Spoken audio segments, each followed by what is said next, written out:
Hello and welcome to Global News Today, bringing you exclusive insights and fresh perspectives from leading experts and influential decision makers every weekday right here on Al Arabiya News. I'm Tom Burges Watson. Coming up on the programme,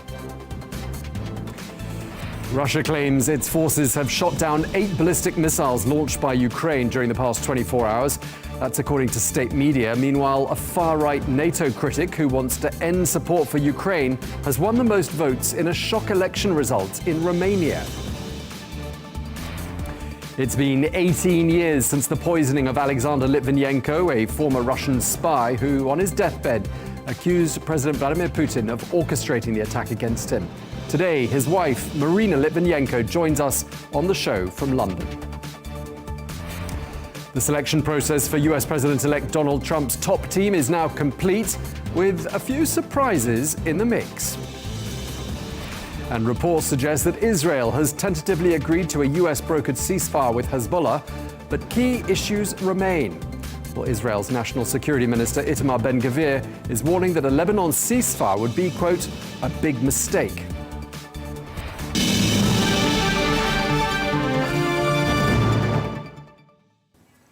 Hello and welcome to the programme. First of all, the Kremlin says it is not well acquainted with the views of a Romanian hard-right NATO critic who's likely to take part in an 8th of December presidential runoff vote. Well, the presidential race is being closely watched well beyond Romania, which shares a 650-kilometre-long border with Ukraine. Well, Romania is seen by Western allies as playing a key role in hosting a NATO military base. Well, Calin Georgescu's success in the first round of presidential voting was unexpected and threatens Romania's staunchly pro-Ukraine stance. Well, the Kremlin spokesman says that while they're unsure of Georgescu, Moscow's stance is that Romania's leadership is hostile to Russia. Meanwhile, Russia has shot down 8 ballistic missiles fired by Ukraine. This as tensions rise over Kyiv's use of Western-supplied long-range arms against Russia. Well, earlier, Ukrainian drones hit a fuel and energy facility in the Russian region of Kaluga. Meanwhile, Ukrainian authorities are saying that a Russian missile strike has wounded nearly 24 people in the eastern city of Kharkiv. Well, Moscow says it's launched 145 drones at Ukraine during the course of the night. Meanwhile, 30 ships that belong to Russia have been sanctioned by the British government. London says they are part of Russia's shadow fleet. Well, the total number of Russian vessels under restriction by London now stands at 73. Well, the British Foreign Secretary David Lammy calls the measures the UK's biggest sanction package. Well, the tankers and cargo ships are used by Moscow to export oil, which in turn funds its war against Ukraine. Well, for more, we can cross now to Kyiv and speak to Sergiy Petukhov, who is the former Deputy Minister of Justice for Ukraine. Thank you very much for taking the time to speak to us, Sergiy. It's 1 degree centigrade in Kyiv today. Winter has clearly arrived there. And I'm just wondering what your assessment is of the situation on the battlefield as we head into winter. Well, it's the third winter of war in Kyiv, and this is definitely a harsh one. We're expecting a lot of electricity cuts all over Ukraine, and the attacks by the Russian missiles and Russian drones are being very intensive lately. So, of course, that means that everybody in Ukraine feels what the war is. And on the battlefields, while Ukraine has been retreating for the last several months, for now, at least, the front has been, upheld, and the retreat is rather tactical, and no catastrophe has happened yet. And as you said, it's the third winter on the battlefield for Ukraine and for Russia in this war. I mean, what tends to happen, and correct me if I'm wrong, is that during the winter months, both sides get frozen into their positions. Is that a correct assessment, and is that likely to happen again this winter? I'm not a military specialist and I cannot really comment on that. But yeah, surely if the winter is harsh, it really slows down the progress. And when the temperatures are going below zero, that's a very different situation from a comfortable temperature. Right now, the weather is not too cold, and I don't think that it plays a major role in the war, especially given that the main reason why Russians are advancing is their ability to cover the huge areas of Ukrainian territory by their artillery strikes and also gliding bombs. So these are the things that are not that dependent on the weather, really. And for the Ukrainian people, obviously, a third long winter ahead. Have people, do you think, got used to making adequate preparations, provisions, contingency plans, especially because, energy infrastructure does come under quite consistent attack. And that, of course, would mean no heating and no electricity. Well, absolutely. I mean, people are mentally prepared. This is the third time, so there's no shock when things go bad. And many people and businesses have some sort of arrangements to survive those long periods without electricity and heating. Some people would have electric accumulators. The businesses would, buy the diesel generators. People would try to move to the areas where, they feel safer. And the government tries to establish certain points where the heating and electricity is provided for people to survive the harshest points of the war. So in this respect, I think the people have learned to become resilient to those type of hardships and manage to continue their lives to the extent possible. And how would you say morale is bearing up, given that it is, as I said, the third winter and there have been some setbacks on the battlefield? I mean, how are people feeling at this stage? Well, it's definitely not easy to live in this full-scale war situation for the third year. Not that much the electricity cuts, people are quite used to that, but the casualties of the battlefield and the reality of the Russians, reinforced by the North Korean troops, North Korean bombs, and Iranian-made drones, makes it harsh for people to accept the reality. But I think there's understanding that we do need a game changer to be able to overcome the Russians. We do need a stronger support from our Western allies, and only all those things combined can let us win this war. Well, according to Moscow, Russian forces shot down 8 ballistic missiles that were launched by Ukraine. This all happened in the last 24 hours. And for his part, President Zelensky is saying that more than 460 drones and 20 missiles were used against Ukraine during the course of the last week. I'm just wondering whether it feels to you on the ground, whether it feels like, this war has entered a more intense phase.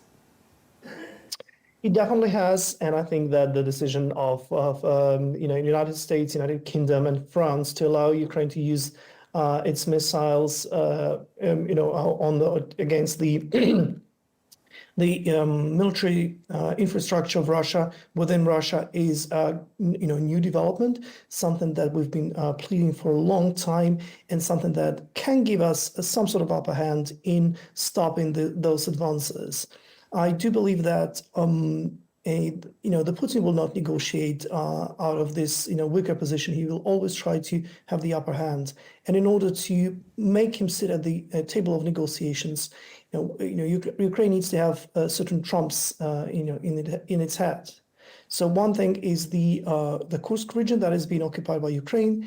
The other thing is the damage to the military and supporting military infrastructure that is possible now with the decision to fire the ballistic missiles within the Russian territory. So all those things, although they bring the intensification of the conflict, in the real time, they also can bring peace negotiations closer because, when Putin senses that he's losing the ground, he might be more willing to concede some of his positions and reach some sort of armistice, at least, that is, necessary to stop those victims of war that are happening every day, especially that Russians are targeting civilian infrastructure. And, every night we have casualties in different Ukrainian cities when the Russian drones hit the residential complexes, buildings, civilian infrastructure, and routinely people get killed or maimed in those attacks. So this is something that we want to stop. And for that, I think the intensification of the conflict brings us closer to some sort of balance in the negotiation positions and bring this kind of equality at the negotiation table that is necessary to be able to reach an armistice. Yeah, I want to talk to you a bit more about negotiations in just a moment, and in particular what Donald Trump's return to the White House might mean for this war and for Ukraine. But I wanted to ask you a bit more just about the situation on the ground first, because Moscow clearly angered at the use of these Western-supplied long-range weaponry against Russia. And in turn, Russia has been using some pretty heavy weaponry of its own, notably in Dnipro. They used an experimental hypersonic missile. I'm just wondering how significant you think that is. I mean, we are used to Russians sending any type of missiles that they have against Ukrainians. Actually, Ukraine has previously used the Western weapons against what Russia claims to be its territory, in particularly the occupied Crimea, which has a lot of military aims there, military infrastructure. So from Ukrainian perspective, this is not nothing new really that scares us that much. Whereas the Russians, I think, have been saying that there's lots of red lines that should not be crossed, but they never reacted really in any meaningful way when those imaginary red lines were crossed. So this time they started showing some sort of, they're hinting that they might use the nuclear weapons against Ukraine if there's any escalation further going on, how they perceive it. I think this is a bluff. I don't think that that would make any sense for Russia to apply the nuclear weapons. So the only reason for them launching this attack is sending a signal to the Trump administration, trying to scare them into accepting the Russians' win in Ukraine. And I don't think that this is going to work. We've seen the Trump administration being hard on Russia before. Trump administration authorized the provision of lethal weapons to Ukraine as far away as 2017. I do believe that the new administration will bring a new impetus to the peace talks, and Ukrainian authorities are already refining their messages to appeal to the priorities of the Trump administration, trying to show that the stronger Europe and win in Europe over Russia is in American interests, that applying the and usage of American weapons is a strong message to Russia and is also good for American economy and American jobs. And I think those messages will work also for the Trump administration. And basing on the historical hard positions of Republican Party against Soviet Union and then Russia, I think that all the efforts of the Trump administration will only work and will only be directed to a strong position of the US and NATO in Ukraine, and trying to find a durable solution that will permanently strengthen Europe rather than weakening it by giving extra concessions to Russia. Yeah, indeed. We've heard from the incoming Trump administration, Mike Waltz, the new national security advisor who's been chosen for that job. He said we need to discuss who's at the table, whether it's an agreement or an armistice, and also what's the framework of an eventual deal. And on the Russian side, we're hearing from the Kremlin, Dmitry Peskov, saying we're ready for dialogue.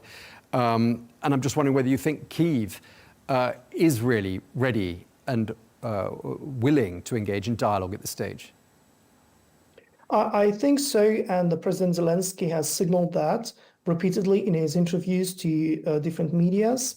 I think the Ukrainian red flags would be a legal concession of its territory or parts of its territory. So this is definitely not on the table. However, the president made a statement that he does not believe that Ukraine should militarily try to regain all of its territories and believes that Crimea can be returned diplomatically.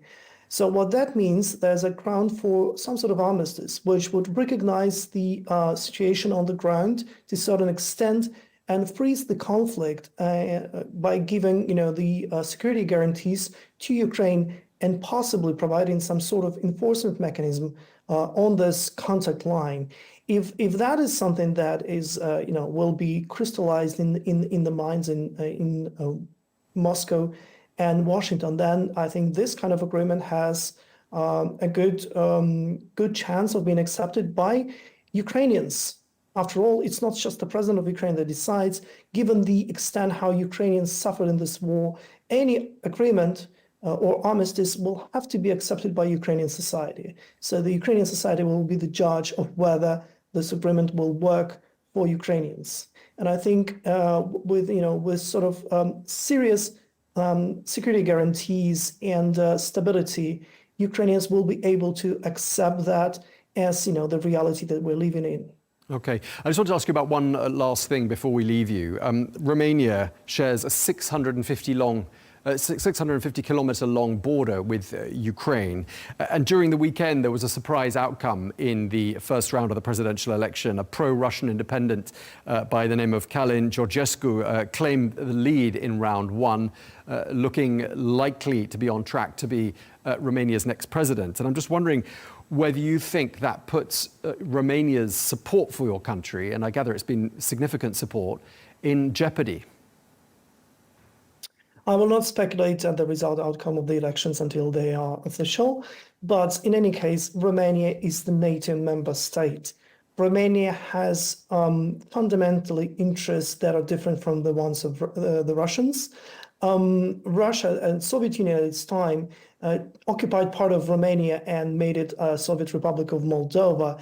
And to this point, Russia is destabilizing the situation in Moldova, which is right at the border with Romania. So I don't think that individuals will be able to shift that fundamental interests of Romania of ensuring the stability of its border and its neighbors. And Ukraine is also a neighbor of Romania, as you rightly stated. So I don't think that we should really worry about that.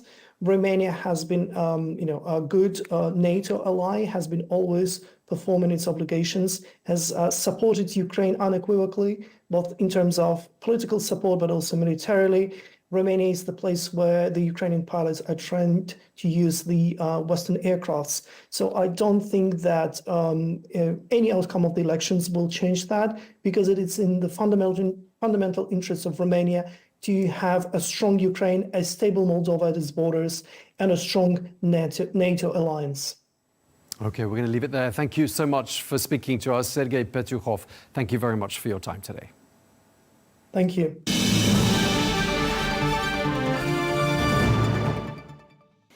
Now, just to remind you, on the 23rd of November 2006, the former KGB agent Alexander Litvinenko was poisoned by a cup of tea at a London hotel. Well, on his deathbed, he blamed the Russian President Vladimir Putin. Well, Litvinenko, who had worked for the Soviet KGB and its successor, the FSB, fell out of favor with the Russian authorities after allegedly refusing to kill the oligarch Boris Berezovsky. Well, arrested multiple times, he fled Moscow in the year 2000 and sought asylum in the United Kingdom, where he became one of Putin's most vocal critics. Well, the 18th anniversary of his death was marked during the course of the weekend.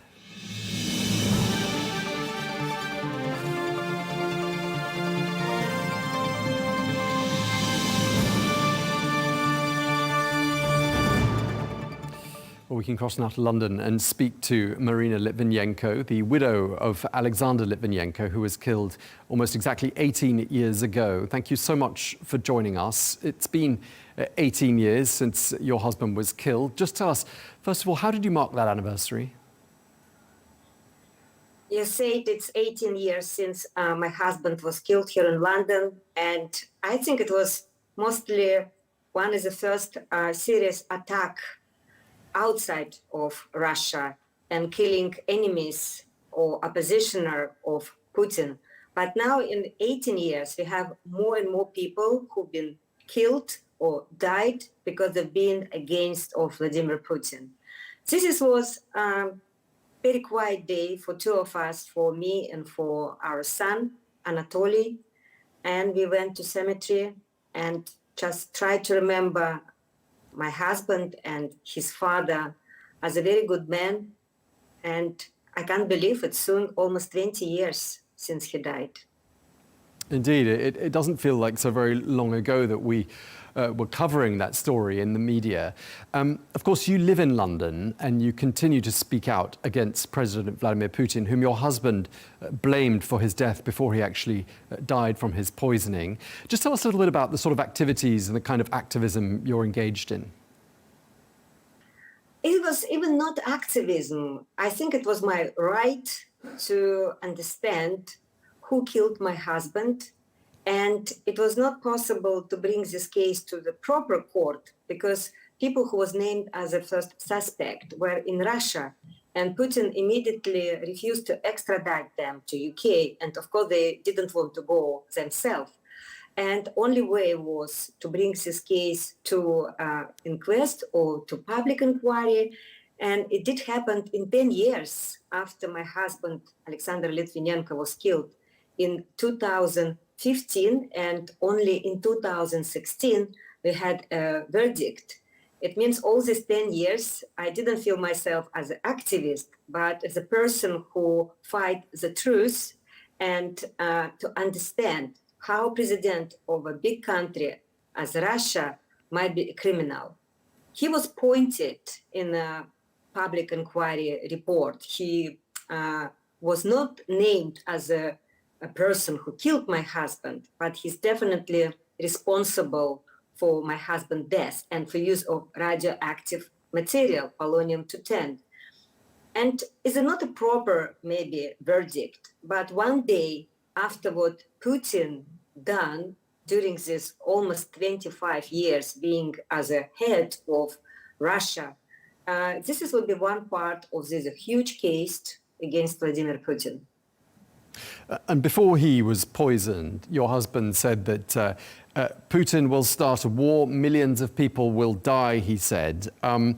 He also said words to the effect that this monster, talking about Vladimir Putin, must be stopped. I'm just wondering what it was about that angered Moscow so much and what you think he envisaged happening as the years went by. It was a lot of things what might or irritated or became angry with my husband. But Sasha, my husband, always said, this is people that are criminals. They don't care about state. They don't care about people in Russia. They mostly care about money and power and controlling this criminal business. And if you started to do something what this business might be cut or compromise, they might kill you. And this is exactly what happened to any other people as my husband, Alexander Litvinenko, when they tried to stop. I can't call this as even corruption. This was like an international crime. They tried to corrupt people all around the world. And this is, we see what is happening now during this war against Ukraine. How is this everything difficult? And knowledge of my husband as a former security officer was very important here in UK or in Europe to explain this. And I think it became as a very special point why he was killed at the end. And obviously predicting a war in which millions of people were killed, which were the words that your husband used before he was died. Do you think he envisaged that the day that would come, that the situation we're in now, that there would be a war between Russia and Ukraine involving the West to a significant degree? It's very difficult to make any prognosis. Only things what I always try to say, Putin tried to bring as many countries involved in this situation. And countries as United States, United Kingdom, and European Union, they just too long waiting for reaction. If it's all happened in 2022, when Putin just started this war and stopped him and provide all weapons what Ukraine was needed, it would be finished much sooner. And not so many people might die, and so many children might die. And now we can see how more and more people dying in this war. And this situation would be worse if, again, European countries and United States will started to calm down Putin or trust him for what he is saying. Putin must be stopped. And Ukraine, what is fighting already for almost 3 years, need to be supported, and it's not going to be any third world war if it will be finished sooner as possible. But of course, the Biden administration and it seems the United Kingdom as well have given Ukraine permission to use some very significant weaponry in the last couple of weeks. And that's obviously angered Russia. President Putin has issued some pretty chilling warnings about where things could head to from here. How seriously do you think we should take those warnings? But this was from a very beginning. When this war started, Putin tried to frightening all leaders, saying it's my game. I'm fighting against Ukrainian Nazis, how he called them. But of course, we know it was not any Nazis.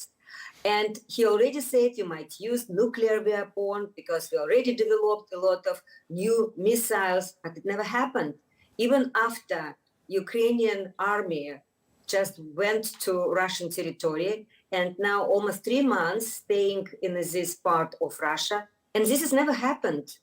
Why now you have to believe Putin will use this nuclear weapon after what never happened before? I think, he tried to push leaders, he tried to push ordinary people and make them feel frightening to say this because his own situation is not perfect. Russian economy was not prepared for this long war.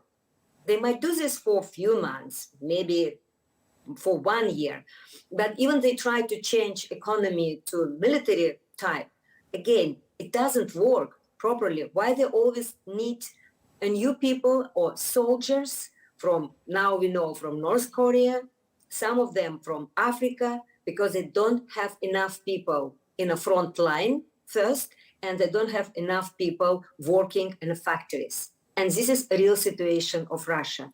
And for Putin, it's better maybe to stop this war, but in a position what suits him. He doesn't want to give up territory what he already occupied. He even wants to take a bigger part, and he needs to present to all Russian people inside of Russia it's his victory. And to make this, he needs to stop UK, United States, France to supply Ukraine with these weapons. So is that how you see things heading to from here? Do you think a negotiated settlement is the most likely way forward for Ukraine? And I also want to ask you what you think the advent of Donald Trump on the scene would mean for such a negotiated settlement.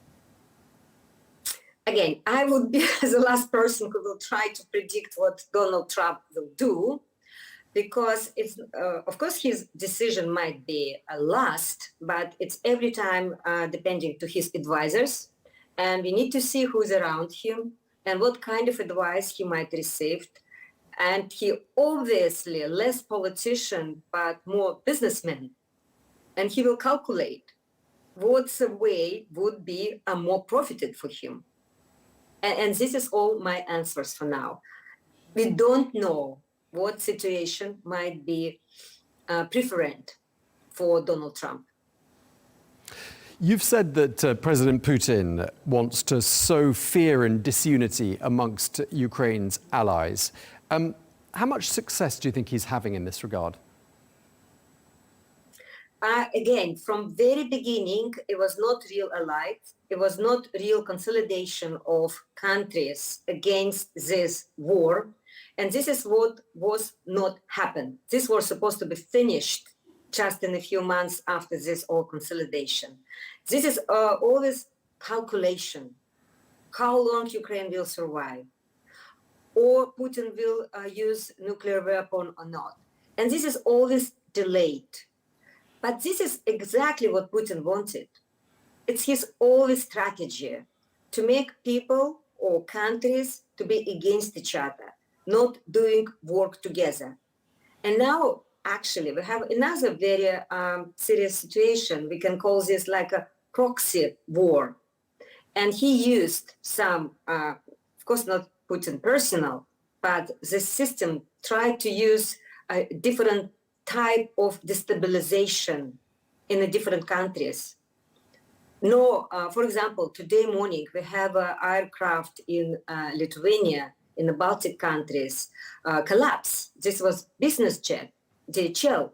But we know a similar situation happened in UK, but not with a jet, but with some office when, again, DHL was under, I would say, attack, because parcel was just exploded.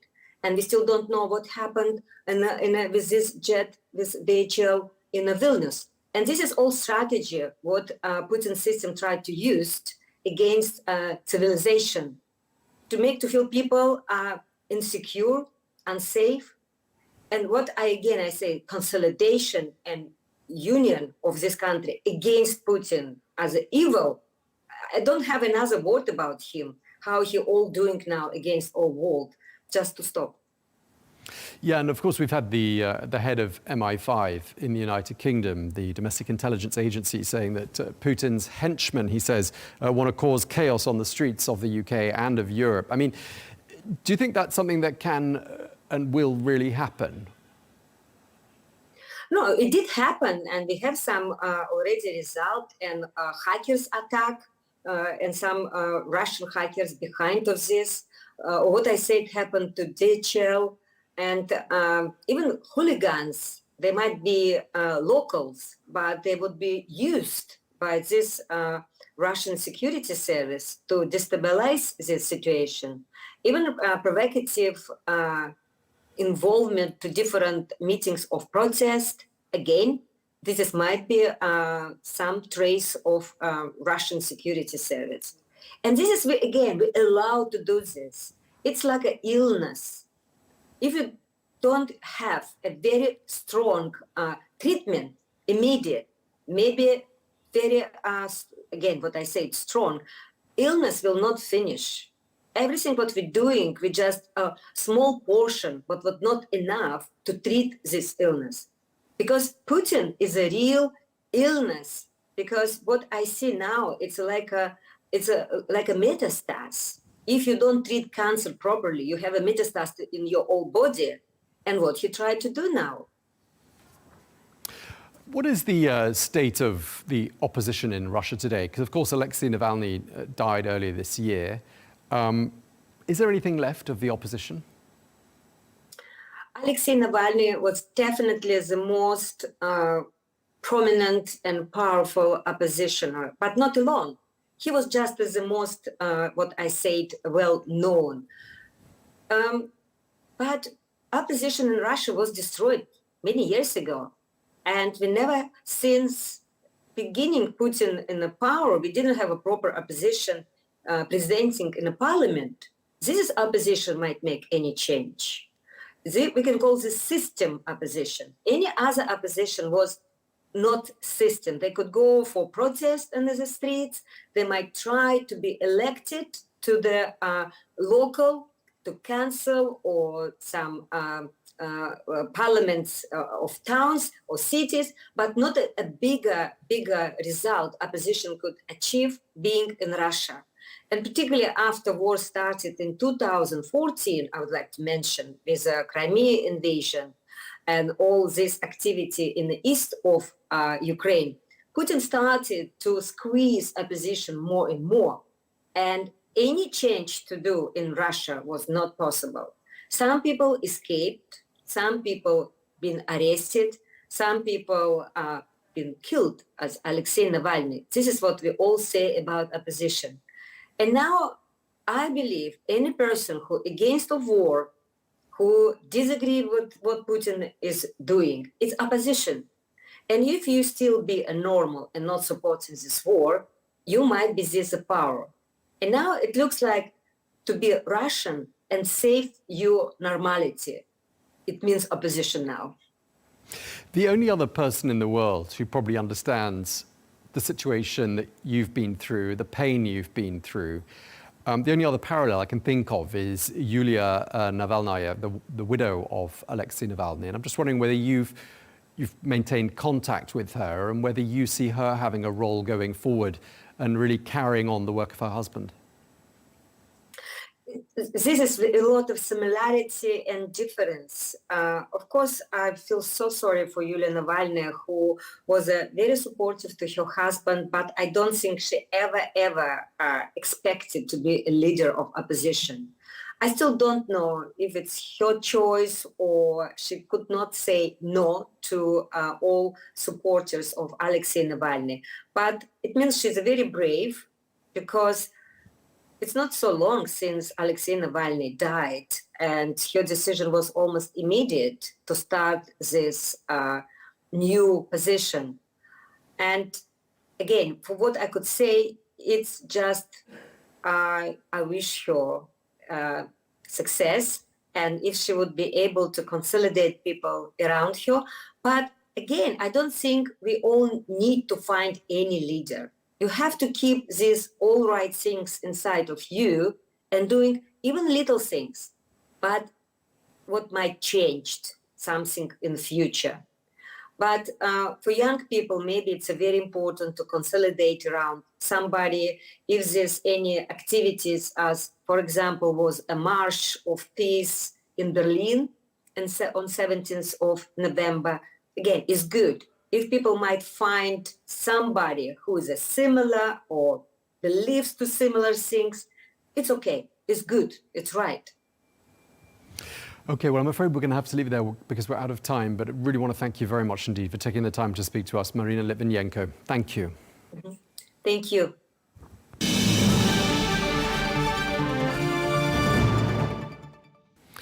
The US President-elect Donald Trump has finished picking his top team ahead of the inauguration in January, with some names raising eyebrows in DC and abroad. A few of the picks are return appointments, like Sebastian Gorka in a counter-terrorism role, whilst others, like Brooke Rollins for Agriculture Secretary and Howard Lutnick for Commerce Secretary, are long-time Trump allies. Well, in the latest round, more loyalists take up key roles, including Russell Vogt, who is co-author of the controversial Project 2025 initiative, to lead the Office of Management and Budget. While taking it to Truth Social, Trump says that Russell will dismantle the deep state and end weaponized government. However, Trump's Treasury pick, Scott Bessent, is seen as more neutral, deviating from the characteristics of the rest of the cabinet. Well, for more, I'm joined by Republican strategist Angie Wong. Angie, thank you very much indeed for being with us once again here on Al Arabiya News. Seems the selection process for Donald Trump's top team is complete. One of the last nominees being the former NFL player Scott Turner, who's going to lead the Department of Housing and Urban Development. I mean, fair to say Donald Trump has surprised us right to the last. He really has. We were expecting that job to go to Ben Carson, who has been a Trump loyalist, and he had that job in the previous administration. So, yeah, he's shaking things up a bit. He is, and Scott Turner worked, I gather, for a software company in a position where his title was Chief Inspiration Officer. And I'm wondering how you think that's going to help him in his new capacity, and what do you think he brings to the team? Well, I mean, certainly it's a younger look for the Trump administration. And, you know, clearly, if you look across the board on his entire cabinet, it really is like the Rainbow Coalition. You have every walks of life of American life there. Remember, it was just a few days ago that Mark Cuban said Trump doesn't know any intelligent, strong women. Well, here in his cabinet, you have over 5 very strong, very intelligent women picks. So I think he's done a fantastic job. You know, there's been a lot of naysayers saying, well, you know, Trump's cabinet picks won't get Senate confirmation, but I don't see why not. I mean, these are very highly qualified people who have joined the cabinet. And yeah, there are some controversial ones for sure. But after a few days of hearings with the Senate, I have no doubt that they will get passed. Okay, just looking beyond their qualifications, I mean, do you think there are any sort of overarching themes or characteristics that you could say are common to the average member in the incoming Trump administration? There's really no average in this administration whatsoever. The one thing that I do know when speaking with the Trump team is that they did not want any lobbyists on board. They didn't want anyone going to Washington with an IOU already in place. And a lot of the picks are all Trump loyalists. They have shown their loyalty to Trump over the years. And they're also very effective leaders. And I think that is what Trump was looking for. Not so much about what they look like, what they represent. But, you know, they're all very well media trained. If there was one trait, I would say they can definitely jump on television shows all day long and carry out his agenda. The other thing that the Trump team had mentioned to me was that they realize they have a very short period of time to get all of Trump's agenda through. So they know that just around the corner, there's probably another boogeyman or another media scandal or something that will trip Trump up. Because remember, just in a very short few months, what we have here is the midterm elections, and that's going to be for Congress and some of the Senate seats. So there's a lot to do in a very short period of time. And I think all of these leaders that Trump has chosen, they'll effectively get his agenda passed. Let's talk for a moment about Donald Trump Jr., because quite a lot of reports are suggesting he's been extremely busy behind the scenes, some suggesting he's been the most influential person in the incoming transition, in the transition team. And I just want to ask you what you make of that, whether you think perhaps that's been exaggerated. Well, Donald Trump Jr. has been very effective during the campaign, and he's always worked behind the scenes. Remember, there's a lot to do behind the scenes. You know, Trump is a great talking piece. He's a great entertainer, and he's a great politician and retail politician. But more importantly, there's just a lot of stuff that happens behind the scene that nobody wants to see how the sausage is made. And Donald Trump Jr. and the rest of his family, they've been very, very busy putting together this current administration. They have great relationships, obviously, with all the picks. Most importantly, it was told to me that Donald Trump Jr. was one who chose J.D. Vance, right, to be vice president. And he really pushed that through. And clearly the father listens to the son. I mean, this is the next generation of Republicans. And that's what we're seeing now. We're seeing very strong, we're seeing young energy, and we're seeing a very fluid administration in that it just represents the right vibes, if to pull a word from Kamala Harris's book.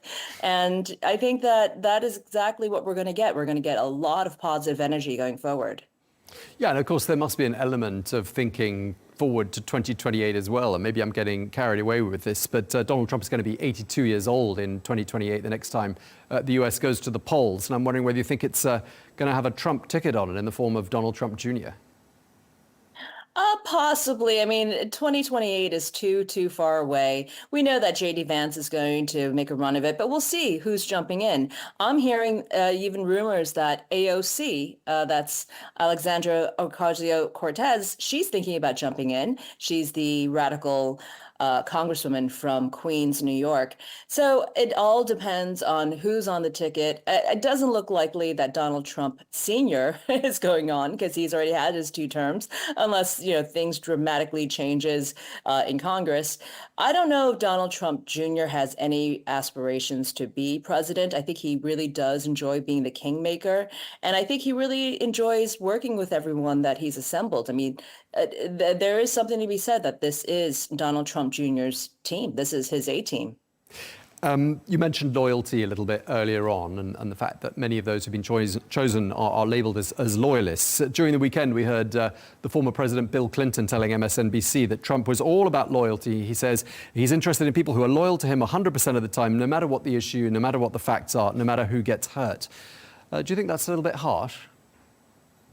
I mean, I've heard that as well, but I also know that Donald Trump chose Susie Wiles to be his chief of staff because Susie Wiles can say no to him, right? It's not necessarily just being absolute loyal to someone. It's actually doing right by that person.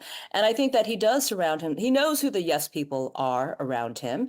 And yeah, you could call them loyalists, but I have a different definition for that. They're just yes men, right? If you have the country's interest in your own heart, and also Donald Trump's interest and his family's, then you're going to push back when you need to push back. And that's what Susie Wiles and other nominees for the cabinet have been able to do. They know how to speak to Donald Trump. They know how to sway him if necessary, and they know how to talk sense with him. And he really does enjoy a good business sense. Sometimes it, really boils down to that. It's not about politics. It's about a good business deal. Remember, this is the art of the deal guy. I'm assuming from our earlier conversation, Angie, that you breathed a little bit of a sigh of relief when it was announced that Matt Gaetz was not going to be, he was pulling out of the race. What went through your mind? I think when we last spoke, Tom, I pretty much knew that Matt Gaetz had no pathway to actually being confirmed in the Senate. I think that was, speaking of loyalty with Trump wanted to see who was going to be loyal to him on Matt Gaetz, who was almost an impossible pick. I mean, the whole entire political world in Washington and elsewhere, we all finally were able to breathe when Matt Gates walked away from that post. So I think it was a great test from Donald Trump to see who fell in line with his thinking, no matter how radical. And it was also great to see Matt Gaetz learn, well, how much Washington hated him. Ultimately, that's what we're learning. This morning, I'm hearing that he's considering a run for the Florida governorship. So we'll see how that goes. Well, given that your powers of prediction have been so astute up until this point, I'm just wondering whether there's anybody else at this stage that you're worried about that you think is going to struggle to make it through the Senate hearing process. I actually expect the Senate process to be pretty swift. In fact, it was Senator John Fetterman of Pennsylvania who came out to say, there's no drama here. I mean, Trump's picks are pretty good, and he's quite open-minded about this. And I think he understands the wave that just happened, which is, look, Trump just won the White House, the Senate, and also the Congress, and he got the popular vote. So you can't really go against the tide. It would be really difficult to do. The media has thrown out a few names to be worried about, but I don't really see troubles ahead. I do see, maybe some longer Senate confirmations, longer than usual, because people like to grandstand, especially when the cameras are on them. But I don't believe there's going to be any real surprises. I think he's going to get the majority of his picks. There may be one or two switch outs, but probably not, because again, the transition team has done a wonderful job in picking the next cabinet. So I think we're going to see an easy and smooth transition in January. All right. Well, thank you very much indeed. I'm sure we'll speak before then. Angie Wong, great to have you with us as ever. Thank you.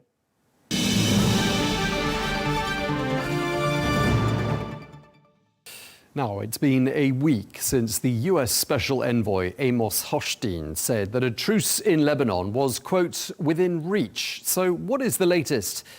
Well, despite reports circulating over the weekend that Israel had agreed to a US-backed ceasefire with Hezbollah, a US official confirms this is not actually the case. He added that while some progress has been made, all the parties are still not quite there yet, and that certain sticking points remain. Well, despite ongoing diplomatic efforts, Israel has intensified its attacks on Lebanon. A recent Israeli strike on an army center between Tyre and Nakura killed a Lebanese soldier and left 18 others injured.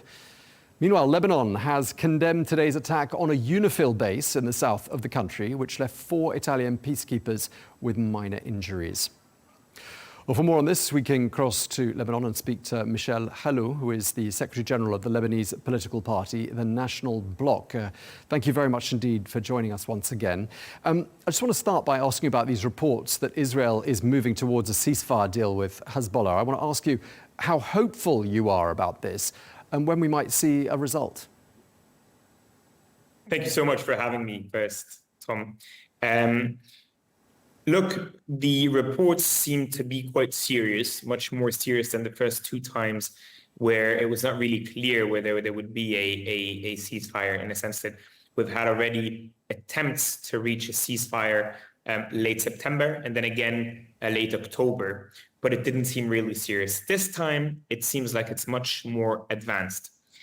Now, this is obviously welcome because the situation is quite dramatic. We're talking about 3,500 casualties, Lebanese people killed by the Israeli army. We're talking about close to 15,000 injured people. We're talking about 1.2 million internally displaced people, an economy in shambles, a society that has been, completely destroyed, let's say, or a society that has been, that has gone immense and tremendous amount of changes and extremely difficult challenges over the last month. Now, the real question is not just, will there be a ceasefire? There might be a ceasefire. The question is, how long will the ceasefire last? And will the ceasefire be a sustainable ceasefire? Because what we're looking at is not just that we stop this war, but it's also that we make sure that this war is the last one. And when you look at the terms of the ceasefire, which are basically a 60-day period, 60-day ceasefire, that will allow Hezbollah to withdraw north of the Litani. And then only after that, the Israeli would be able to withdraw south to leave the country. And at the same time, there's a committee that is supposed to be set up, ran by the US, some sort of an oversight committee, but that will also allow Israel to strike anytime they want if they believe that there's a threat. Okay. And at the same time, there's no specific requirement from Hezbollah to hand its weapon to the Lebanese army, which means that the Lebanese army will remain in a difficult situation between Hezbollah and the role that it's supposed to play as a defender of Lebanon's sovereignty. So it seems that fighting might stop, but are we reaching a full-fledged stable situation that will really protect Lebanon's sovereignty towards Israel and towards Iranian interference and Hezbollah's actions in Lebanon? I don't believe we're there yet. Yeah, indeed. The Lebanese House Speaker, Nabih Berri, seems to be cautiously optimistic, a bit like you, says that progress has been made, but he says that there are still some significant technical issues or technical details that need to be resolved. And I'm just wondering whether you can speculate with us as to what perhaps some of those stumbling blocks might be. You know, the reality is that it really depends on how much the actors want to reach a ceasefire.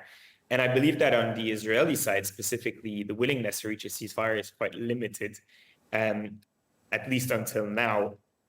So from that perspective, it's quite easy to claim that you have technical problems or to, let's say, not invent, but find technical problems that prevent you from sealing a deal. If you really want a deal, it's I believe, easy to get done, as long as you reach, you know, a proper agreement on the core issues. So, what are the topics that might be stumbling blocks? Well, potentially the 13 points on the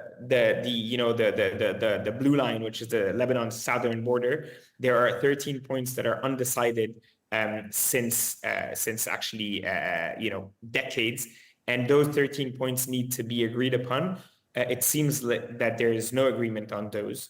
Then there's also the topic of France's role in the committee. Benjamin Netanyahu said last Friday that he would refuse or reject any agreement that would include France in the oversight committee because France had accepted to execute the ICC's arrest warrant on himself and on Yoav Gallant, the former defense minister. So I believe they will always be able to find some excuses or some reasons not to seal the deal. Let's see how it goes now in the coming hours and days. Yeah, indeed. There are people close to Prime Minister Benjamin Netanyahu who've been quite vocal in saying they do not want a ceasefire deal. Most notably, the National Security Minister Itamar Ben-Gvir saying a ceasefire would be a big mistake. And he said that Israel must press on with the war until, quote, absolute victory. And I'm just wondering, from an Israeli point of view, what would an absolute victory look like? Well, you have to ask them first. But most probably what they claim they want, and it's not extremely clear, what they claim they want is most probably to have Hezbollah disarmed and disbanded entirely. But some of them want sometimes more. And initially they would say we just want the 1701 resolution applied, which requires Hezbollah to move north of the Litani, which is 30 to 40 kilometers from the southern border. And then they said we want to disarm Hezbollah entirely. And then the main internal objective for them is always that they want to send people from northern towns back to their homes. So this is the main message that they always send. But then you never really know what Israeli politicians might want. Typically, if you take Itamar Ben-Gvir, who's an extremist and a settler and a fundamentalist, well, his appetite might be more than that. But let's hope that it won't be this, because that would put us in a very, very difficult situation if there's any appetite to occupy southern Lebanon, for instance, which we've already lived through from the 1980s till 2000. Yeah, and I mentioned Nabih Berri there as being the negotiator there, and he obviously, for the benefit of our viewers, represents the Shia voice. He's talking on behalf of Hezbollah, presumably with some guidelines from Hezbollah on what the terms and conditions of a deal could look like. And I'm just wondering whether you think the Americans and the Israelis regard him as being a credible, reliable negotiating partner. Well, I believe they do because they've kind of chosen him or they're working with him. But here, as Lebanese, and this is what matters to me more than the Israeli or the American opinion, we as Lebanese have a problem with that in a sense that we do respect Nabi Berri's role as Speaker of Parliament, definitely. Yet we don't believe that it should be his job, his to do to deal with the negotiations, to run the negotiations. This should be the executive branch of power that should be in charge with negotiating, which means that Najib Miati should be doing that job. And actually, in the real ideal scenario, it should be the elected president of the republic that should be dealing with that negotiation. But there isn't one. Work, you know, and the issue we have here is that we have a party and its allies, which is Hezbollah, that has been blocking the election of the president since October 2022. So it's been exactly 2 years and 1 month that Hezbollah is blocking the election of a president, and which leads us today to this vacuum at the helm of power and the absence of a proper executive branch of power. Hence, Nabi Berri negotiating both on behalf of his partner, which is Hezbollah, and on behalf of the Lebanese state. But there's a huge conflict of interest here. How can you negotiate both in the name of the Lebanese state and in the name of a militia funded and governed by Iran that has been violating Lebanon's sovereignty and weakening the Lebanese state for the last 40 years? There's a real problem here, and this is where we as Lebanese need to, I believe, make our voices heard much more in order to have a proper independent representation for our interests as Lebanese citizens. A couple of other developments. A UNIFIL mission has come under attack. A UNIFIL unit has come under attack. There are, of course, 10,000 UNIFIL soldiers on the ground in Lebanon. I'm just wondering how concerning it is, this report. I believe that the Israelis have a very limited appetite for international law and for respecting international law, and they've shown it already in the past. They are ready to do anything to reach their goals, which are to deter anyone from preventing them from destroying what they want to destroy. And in that perspective, they've been attacking several times, shelling or entering actually with how do you call them? With a huge engine, with huge machines and tanks sometimes. And bulldozers, actually, they've been entering UNIFIL bases and shelling them several times. They've also been shelling a Lebanese army forces base on Saturday, I believe Saturday or Sunday morning, causing 2 casualties and 15 injured people. So we're talking about, an Israeli army that is ready to do anything in order to scare anyone in the south and to try and make them flee. They've done the same with ambulances, with health workers and paramedics, with doctors, with hospitals in the south. They've destroyed a couple of hospitals. And they've also been targeting directly journalists. I think the toll of journalists is close to 12, if I'm not mistaken. It's at least between 10 and 15 journalists that have been killed deliberately, as proven by several investigations. And today, there's a Human Rights Watch and a Guardian investigation that was published that showed that the Israeli strike in Hasbaya, southeast Lebanon, a month ago, killing 3 journalists, was actually a deliberate strike as well. Okay, and just lastly, we've received reports that classes have been suspended in schools across Lebanon once again this Monday. And I'm just wondering what daily life actually looks like for the average Lebanese person in the context of this ongoing conflict. Daily life is hard. It's punctuated by the sounds of bombs and shellings at night, but also in the morning. I wake up every morning with the sight of Dahi being bombed and with the fumes and the smoke coming up from the destroyed buildings. Some neighborhoods, some areas have been completely empty. People have ran away and trying to shelter or to find places to sleep outside of their houses. So for me, it's pretty easy, but for people that have been displaced, then it's much more difficult. It means you've lost everything you had very often. More than 100,000 residential units have been destroyed. So that means people are living either in shelters or renting some places or at families' places, cousins or else, but they've lost, very often what they cherish most, which is their home. So from that perspective, life is really hard. Their schools are opening and closing again, but let's not forget that we're talking here about the schools that are still open, but many schools have completely closed because they're in combat areas, so they cannot open anymore. Same thing with hospitals and many other public services. And that's for those who are still present in the country, because we don't talk here about the 500,000 people that were forced to flee the country, to leave Lebanon. And that's probably more than 10-15% of the population.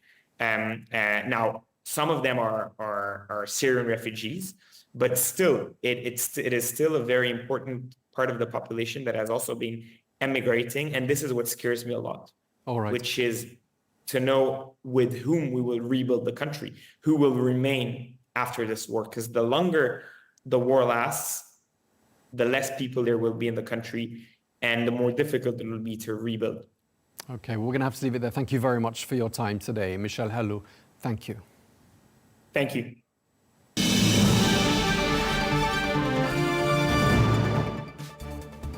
Well, that is all we have time for on Global News today. Thank you very much indeed for watching. Be sure to join us again tomorrow for more exclusive interviews. Until then, bye-bye.